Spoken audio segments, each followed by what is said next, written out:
Творчество – один из естественных способов коррекции эмоционального состояния и снятия психологического напряжения. Положительные эмоции, которые вызывают у пациентов творческие номера, могут оказывать не менее сильный эффект, чем лекарства.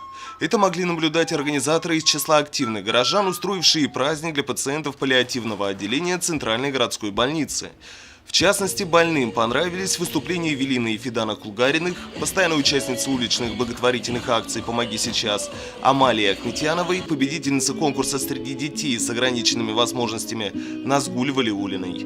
Вела маленький концерт уже известная в поэтических кругах Сибай Юлия Катюшенко, а Айгуль Мутигулина подарила свой фирменный танец. Также в рамках благотворительного мероприятия паллиативному отделению были переданы средства по уходу за лежачими больными от неравнодушных жителей города. Организаторы решили, что подобные концерты в больнице просто необходимы и проводить их нужно периодически. Ведь внимание не только к физическому, но и психологическому состоянию пациента помогает активизировать внутренний потенциал человека и увеличить шансы на выздоровление. Ринат Музафаров, Айгуль Хамитова, Али Кадыров, Гульгина Раскидина, телекомпания СТВ.